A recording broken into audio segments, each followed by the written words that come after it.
Om Shanti. Good morning. 1 जनवरी 2023 आज Sunday है।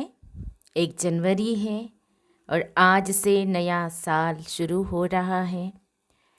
नए साल की 2023 की सभी प्यारे भाइयों और बहनों को बहुत बहुत तहे दिल से हार्दिक शुभकामनाएं।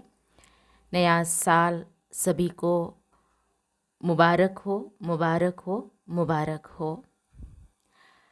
आज संडे है तो आज हम सभी सुनेंगे अव्यक्त बाप दादा के अव्यक्त महावाक्य। और विशेष आज से जनवरी मास अर्थात पिताश्री ब्रह्मा बाबा के स्मृति में हम सभी मनाते हैं। यह तपस्या मास भी है, वरदानी मास भी है। बाबा से जो भी वरदान लेना चाहो, शक्तियाँ भरना चाहो, तो इस मास में अवश्य ही प्यारे बाप दादा हम सभी बच्चों को शक्तियों से, वरदानों से झोली भरते हैं। और विशेष यह मास साइलेंस में हम सभी ज़्यादा से ज़्यादा बिताते हैं, अर्थात कम से कम हम बातचीत करते हैं। तो इसका बहुत महत्व है और शुरुआत भी अव्यक्त मुरली से ही हो रही है नए साल की, जनवरी मास की। तो यह जो ओरिजिनल मुरली है यह 26 मार्च 1993 की है। मुरली का शीर्षक है अव्यक्त वर्ष में लक्ष्य और लक्षण को समान बनाओ। आज निराकारी और आकारी बाप दादा सर्वश्रेष्ठ ब्राह्मण आत्माओं को आकार रूप से और साकार रूप से देख रहे हैं। साकार रूप वाली आप सभी आत्माएं भी बाप के सम्मुख हो और आकारी रूपधारी बच्चे भी सम्मुख है। दोनों को बाप दादा देख हर्षित हो रहे हैं। सभी के दिल में एक ही संकल्प है, उमंग है कि हम सभी बाप समान साकारी सो आकारी और आकारी सो निराकारी बाप समान बने। बाप दादा सभी के इस लक्ष्य और लक्षण को देख रहे हैं। क्या दिखाई दिया? मेजॉरिटी का लक्ष्य बहुत अच्छा दृढ़ है, लेकिन लक्षण कभी दृढ़ है, कभी साधारण है। लक्ष्य और लक्षण में समानता आना यह निशानी है समान बनने की। लक्ष्य धारण करने में 99% भी कोई है, बाकी नंबरवार है। लेकिन सदा सहज और नेचुरल नेचर में लक्षण धारण करने में कहाँ तक है, इसमें माइनॉरिटी 90% तक है, बाकी और नंबरवार है। तो लक्ष्य और लक्षण में, और लक्षण को भी नेचुरल और नेचर बनाने में अंतर क्यों है? समय प्रमाण, सर्कमस्टांस प्रमाण, समस्या प्रमाण कई बच्चे पुरुषार्थ द्वारा अपने लक्ष्य और लक्षण को समान भी बनाते हैं, लेकिन यह नेचुरल और नेचर हो जाए उसमें अभी और अटेंशन चाहिए। यह वर्ष अव्यक्त फरिश्ता स्थिति में स्थित रहने का मना रहे हो। यह देख बाप दादा बच्चों के प्यार और पुरुषार्थ दोनों को देख देख खुश होते हैं। वाह बच्चे वाह का गीत भी गाते हैं। साथ साथ अभी और आगे सर्व बच्चों के लक्ष्य और लक्षण में समानता देखने चाहते हैं। आप सब भी यही चाहते हो ना? बाप भी चाहते, आप भी चाहते, फिर बीच में बाकी क्या है वह भी अच्छी तरह से जानते हो। आपस में वर्कशॉप करते हो ना। बाप दादा ने लक्ष्य और लक्षण में अंतर होने की विशेष एक ही बात देखी। चाहे आकारी फरिश्ता, चाहे निराकारी, निरंतर नेचुरल नेचर हो जाए, इसका मूल आधार है निरंकारी बनना। अहंकार अनेक प्रकार का है। सबसे विशेष कहने में भल एक शब्द देह अभिमान है, लेकिन देह अभिमान का विस्तार बहुत है।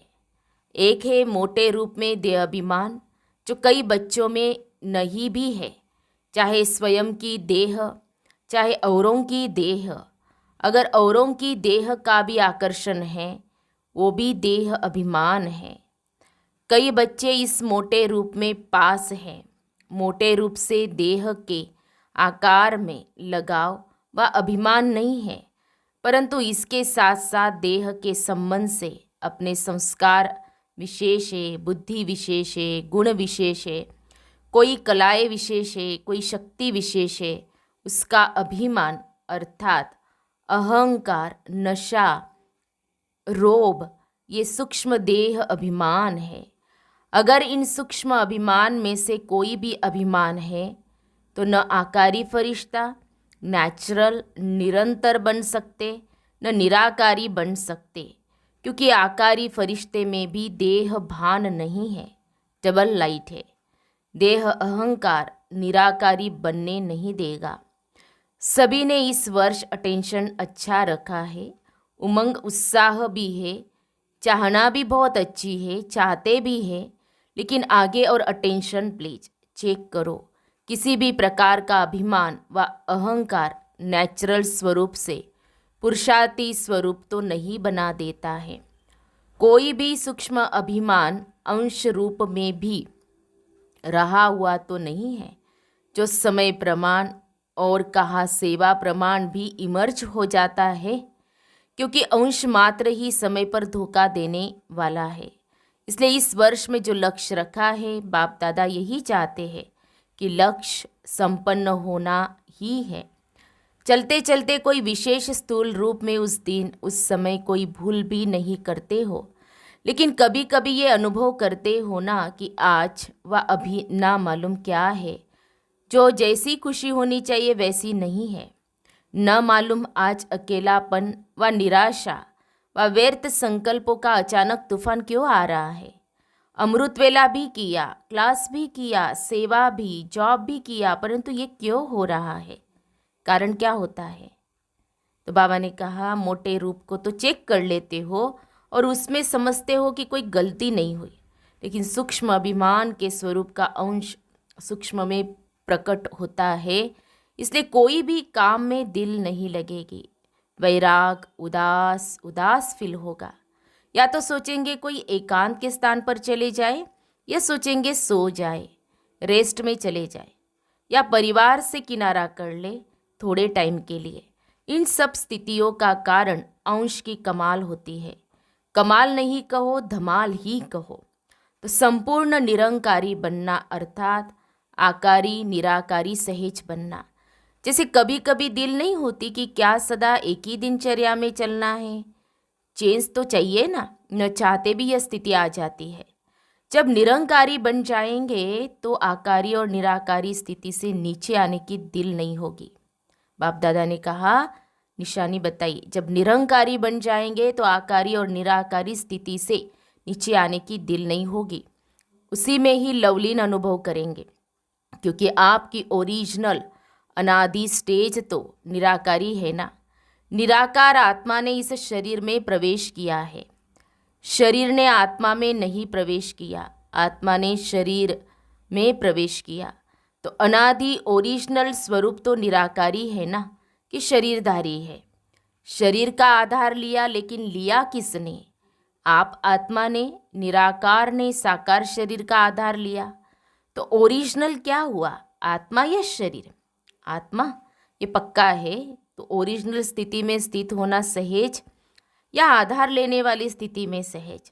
अहंकार आने का दरवाजा एक शब्द है, वो कौन सा? मैं। तो ये अभ्यास करो, जब भी मैं शब्द आता है तो ओरिजिनल स्वरूप सामने लाओ। ओरिजिनल स्वरूप कि मैं कौन, मैं आत्मा या फलानी फलानी। औरों को ज्ञान देते हो ना कि मैं शब्द ही उड़ाने वाला है और मैं शब्द ही नीचे ले आने वाला है। मैं कहने से ओरिजिनल निराकार स्वरूप याद आ जाए, ये नेचुरल हो जाए, तो ये पहला पार्ट सहज है ना। तो इसी को चेक करो, आदत डालो। मैं सोचा और निराकारी स्वरूप स्मृति में आ जाए। कितनी बार मैं शब्द कहते हो, मैंने यह कहा, मैं यह करूँगी, मैं यह सोचती हूँ, अनेक बार मैं शब्द यूज़ करते हो। तो सहज विधि यह है निराकारी व आकारी बनने की। जब भी मैं शब्द यूज़ करो, फौरन अपना निराकारी ओरिजिनल स्वरूप सामने आए। ये मुश्किल है व सहज है, फिर तो लक्ष्य और लक्षण समान हुआ ही पड़ा है। सिर्फ यह युक्ति निरंकारी बनाने का सहज साधन अपना करके देखो, यह देह भान का मैं समाप्त हो जाए। क्योंकि मैं शब्द ही देह अहंकार में लाता है, और अगर मैं निराकारी आत्मा स्वरूप हूँ यह स्मृति में लाएंगे तो यह मैं शब्द ही देह भान से परे ले जाएगा। ठीक है ना? सारे दिन में 25-30 बार तो जरूर कहते होंगे, बोलते नहीं हो तो सोचते तो होंगे, मैं यह करूँगी, मुझे यह करना है। प्लान भी बनाते हो तो सोचते हो ना। तो इतने बार का अभ्यास आत्मा स्वरूप की स्मृति क्या बना देगी? निराकारी। निराकारी बन, आकारी फरिश्ता बन कार्य किया, और फिर निराकारी कर्म संबंध के स्वरूप से संबंध में आओ। संबंध को बंधन में नहीं लाओ। देह अभिमान में आना अर्थात कर्म बंधन में आना, देह संबंध में आना अर्थात कर्म संबंध में आना, दोनों में अंतर है। देह का आधार लेना और देह के वश होना, दोनों में अंतर है।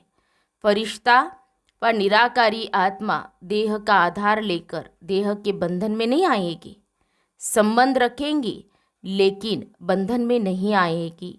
तो बाप दादा फिर इसी वर्ष में रिजल्ट देखेंगे कि निरंकारी आकारी फरिश्ते और निराकारी स्थिति में लक्ष्य और लक्षण कितने समान हुए।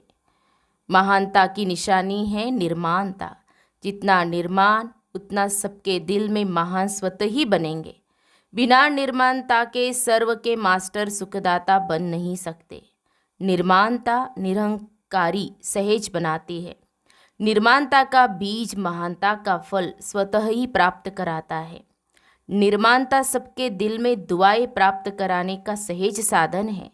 निर्माणता सबके मन में निर्माण आत्मा के प्रति सहज प्यार का स्थान बना देती है। निर्माणता महिमा योग्य स्वतः ही बनाती है। तो निरंकारी बनने की विशेष निशानी है निर्माणता। वृत्ति में भी निर्माणता, दृष्टि में भी निर्माणता, वाणी में भी निर्माणता, संबंध संपर्क में भी निर्माणता। ऐसे नहीं कि मेरी वृत्ति में नहीं था लेकिन बोल निकल गया, नहीं। जो वृत्ति होगी वो दृष्टि होगी, जो दृष्टि होगी वो वाणी होगी, जो वाणी होगी वही संबंध संपर्क में आएगा। चारों में ही चाहिए, 3 में है, 1 में नहीं है तो भी अहंकार आने की मार्जिन है। इसको कहा जाता है फरिश्ता। तो समझा बाप दादा क्या चाहते हैं और आप क्या चाहते हो? चाहना दोनों की एक है। अभी करना भी एक करो। अच्छा, आगे सेवा के नए नए प्लान क्या बनाएंगे?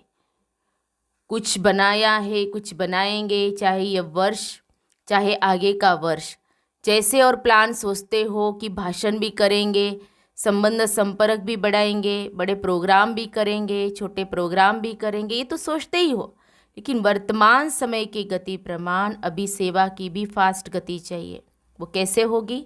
वाणी द्वारा, संबंध संपर्क द्वारा तो सेवा कर ही रहे हो, मनसा सेवा भी करते हो, लेकिन अभी चाहिए थोड़े समय में सेवा की सफलता ज़्यादा हो।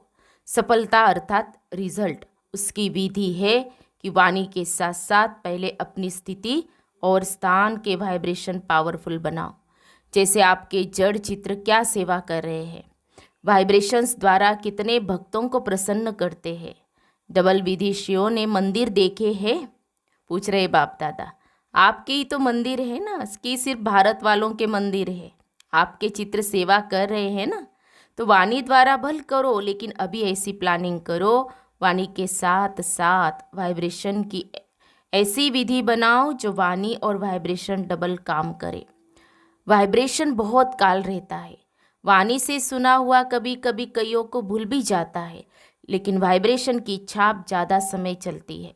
जैसे आप लोग अपने जीवन में अनुभवी हो कि कोई का उल्टा वाइब्रेशन अगर आपके मन में या बुद्धि में बैठ जाता है तो उल्टा कितना समय चलता है।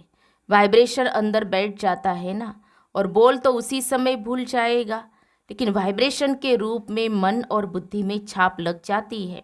और कितना समय उसी वाइब्रेशन के वश उस व्यक्ति से व्यवहार में आते हो, चाहे उल्टा हो चाहे सुलटा हो, लेकिन वाइब्रेशन मुश्किल से मिटता है। लेकिन यह रूहानी वाइब्रेशंस फैलाने के लिए पहले अपने मन में बुद्धि में व्यर्थ वाइब्रेशन समाप्त करेंगे, तब रूहानी वाइब्रेशन फैला सकेंगे। किसी के भी प्रति अगर व्यर्थ वाइब्रेशंस धारण किए हुए हैं तो रूहानी वाइब्रेशंस नहीं फैला सकते। व्यर्थ वाइब्रेशन रूहानी वाइब्रेशन के आगे एक दीवार बन जाती है। चाहे सूर्य कितना भी प्रकाशमय हो, अगर सामने दीवार आ गई, बादल आ गए, तो सूर्य के प्रकाश को प्रज्वलित होने नहीं देते। जो पक्का वाइब्रेशन है वो है दीवार, और जो हल्के वाइब्रेशन है वो है हल्के बादल या काले बादल। वो रूहानी वाइब्रेशंस को आत्माओं तक पहुंचने नहीं देंगे। जैसे सागर में कोई जाल डालकर अनेक चीज़ों को एक ही बार इकट्ठा कर देते हैं, या कहाँ भी अपनी जाल फैलाकर एक समय पर अनेकों को अपना बना लेते हैं, तो वाइब्रेशंस एक ही समय पर अनेक आत्माओं को आकर्षित कर सकते हैं। वाइब्रेशंस वायुमंडल बनाते हैं, तो आगे की सेवा में वृत्ति द्वारा रूहानी वाइब्रेशन से साथ साथ सेवा करो, तभी फास्ट होगी। वाइब्रेशन और वायुमंडल के साथ साथ वाणी की भी सेवा करेंगे तो एक ही समय पर अनेक आत्माओं का कल्याण कर सकते हो। बाकी प्रोग्राम्स के लिए आगे भी बनी बनाई स्टेज का प्रयोग और ज़्यादा करो, उसको और बढ़ाओ। संपर्क वालों द्वारा यह सहयोग लेकर इस सेवा की वृद्धि को प्राप्त कर सकते हैं। सहयोगी का सहयोग किसी भी विधि से बढ़ाते चलो तो स्वतः ही सेवा में सहयोगी बनने से सहज योगी बन जाएंगे। कई ऐसी आत्माएं होती है जो सीधा सहज योगी नहीं बनेंगी, लेकिन सहयोग लेते जाओ, सहयोगी बनाते जाओ, तो सहयोग में आगे बढ़ते बढ़ते सहयोग उन्हों को योगी बना देता है। तो सहयोगी आत्माओं को और स्टेज पर लाओ, उन्हों का सहयोग सफल करो। समझा क्या करना है? कोई एक आत्मा भी सहयोगी बनती है तो वह आत्मा प्रैक्टिकल में सहयोग लेने से, देने से, प्रत्यक्ष दुआओं से सहज आगे बढ़ती है और अनेकों की सेवा के निमित्त बनती है। साथ साथ वर्ष में मास मुकर्रर करो, कुछ मास विशेष स्वयं के पुरुषार्थ व श्रेष्ठ शक्ति धारण करने के अभ्यास के, जिसको आप तपस्या, रिट्रीट या भट्टिया कहते हो। हर एक देश के प्रमाण 2-2 मास फिक्स करो।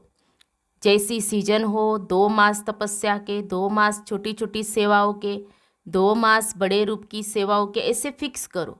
ऐसे नहीं कि 12 मास सेवा में इतनी बिजी हो जाओ जो स्व की प्रगति के लिए टाइम कम मिले। जैसा देश का सीजन हो, कई समय ऐसे होते हैं जिसमें बाहर की विशेष सेवा नहीं कर सकते, वो समय अपने प्रगति के प्रति विशेष रूप से रखो। सारा साल सेवा नहीं करो, यह भी नहीं हो सकता। सारा साल सिर्फ तपस्या करो, ये भी नहीं हो सकता। इसीलिए दोनों को साथ साथ लक्ष्य में रखते हुए अपने स्थान के प्रमाण मुकर्रर करो, जिसमें सेवा और स्व की प्रगति दोनों साथ साथ चले। अच्छा, इस वर्ष की सीजन की समाप्ति है। समाप्ति में क्या किया जाता है? समाप्ति में एक तो समारोह किया जाता है और दूसरा आध्यात्मिक बातों में स्वाहा किया जाता है। तो अभी स्वाहा क्या करेंगे? एक बात विशेष मन बुद्धि से स्वाहा करो, वाणी से नहीं, सिर्फ पढ़ लिया वह नहीं, मन बुद्धि से स्वाहा करो। फिर देखो स्व और सेवा में तीव्र गति कैसे होती है। तो आज की लहर है, किसी भी आत्मा के प्रति व्यर्थ वाइब्रेशन को स्वाहा करो।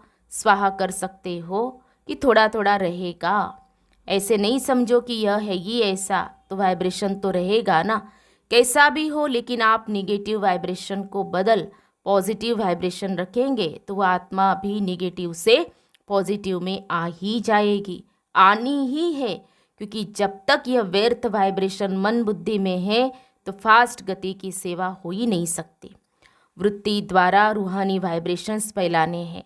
वृत्ति है रॉकेट, जो यहाँ बैठे बैठे जहाँ भी चाहो जितना भी पावरफुल परिवर्तन करने चाहो वह कर सकते हो। ये रूहानी रॉकेट है, जहाँ तक जितनों को पहुँचाने चाहो उतना पावरफुल वृत्ति से वाइब्रेशन से वायुमंडल बना सकते हो। चाहे वो रियल में रॉन्ग भी हो, लेकिन आप उसका रॉन्ग धारण नहीं करो। रॉन्ग को आप क्यों धारण करते हो? ये श्रीमत है क्या? समझना अलग चीज़ है। नॉलेजफुल भले बनो, लेकिन नॉलेजफुल के साथ पावरफुल बन कर के उसको समाप्त कर दो। समझना अलग चीज़ है, समाना अलग चीज़ है, समाप्त करना और अलग चीज़ है। भल समझते हो ये रॉन्ग है, ये राइट है, ये ऐसा है, लेकिन अंदर वह समाओ नहीं। समाना आता है, समाप्त करना नहीं आता है। ज्ञान अर्थात समझ, लेकिन समझदार उसको कहा जाता है जिसको समझना भी आता हो और मिटाना भी आता हो, परिवर्तन करना भी आता हो। तो इस वर्ष में मन और बुद्धि को बिल्कुल व्यर्थ से फ्री करो। यही फास्ट गति को साधारण गति में ले आती है। इसीलिए ये समाप्ति समारोह करो, अर्थात स्वाहा करो। बिल्कुल क्लीन कैसा भी है, लेकिन क्षमा करो। शुभ भावना, शुभ कामना की वृत्ति से शुभ वाइब्रेशंस धारण करो, क्योंकि लास्ट में आगे बढ़ते हुए यही वृत्ति वाइब्रेशन आपकी सेवा बढ़ाएगी। तब जल्दी से जल्दी कम से कम 9 लाख बना सकेंगे। समझा क्या स्वाहा करना है? व्यर्थ वृत्ति, व्यर्थ वाइब्रेशन स्वाहा। फिर देखो नेचुरल योगी और नेचर में फरिश्ता बने ही हुए हैं। इस अनुभव पर रिट्रीट करो, वर्कशॉप करो। कैसे होगा? नहीं, ऐसे होगा। अच्छा, सदा स्व को बार बार ओरिजिनल स्वरूप में मैं निराकारी हूँ ऐसे निश्चय और नशे में उड़ने वाले, सदा निर्माणता द्वारा महानता की प्राप्ति के अनुभवी आत्माएं, ऐसे निर्माण, सदा महान और सदा आकारी निराकारी स्थिति को नेचर और नेचुरल बनाने वाले सर्वश्रेष्ठ आत्माओं को बाप दादा का बहुत बहुत बहुत याद, प्यार और नमस्ते। हम रूहानी बच्चों की रूहानी बाप दादा को याद, प्यार और नमस्ते नमस्ते। ओम शांति, ओम शांति, ओम शांति। गुड मॉर्निंग बाप दादा। शुक्रिया बाप दादा, पद्मा पदम शुक्रिया आपका। प्यारे बाप दादा का वरदान है, इस मर जीवा जीवन में सदा संतुष्ट रहने वाले इच्छा मात्रम अविद्या भव। आप बच्चे मर जीवा बने ही हो सदा संतुष्ट रहने के लिए। जहाँ संतुष्टता है वहाँ सर्वगुण और सर्वशक्तियाँ है। क्योंकि रचयिता को अपना बना लिया तो बाप मिला, सब कुछ मिला। सर्व इच्छाएं इकट्ठी करो, उनसे भी पदम गुना ज़्यादा मिला है। उसके आगे इच्छाएं ऐसे है जैसे सूर्य के आगे दीपक। इच्छा उठने की तो बात ही छोड़ो, लेकिन इच्छा होती भी है यह क्वेश्चन भी नहीं उठ सकता। सर्व प्राप्ति संपन्न है, इसलिए इच्छा मात्रम अविद्या सदा संतुष्ट मनी है। स्लोगन है, जिनके संस्कार इजी है वे कैसी भी परिस्थिति में स्वयं को मोल्ड कर लेंगे। जिनके संस्कार इजी है वे कैसी भी परिस्थिति में स्वयं को मोल्ड कर लेंगे। तो हम सब ने सुने प्यारे बाप दादा के मधुर महावाक्य, अव्यक्त महावाक्य। तो आज विशेष नए साल में प्यारे बाप दादा ने हम बच्चों को अटेंशन दिलाया कि हमें क्या स्वाहा करना है। तो व्यर्थ जो भी है वो सब कुछ क्या कर देना है, स्वाहा कर देना है। और कोई कैसी भी आत्मा हो तो उसको भी क्या कर देना है, माफ़ कर देना है। तो ये प्यारे बाप दादा ने हम बच्चों को अटेंशन दिलाया। लक्ष्य और लक्षण दोनों को हमें क्या करना है, समान जरूर बनाना है। अच्छा, ओम शांति।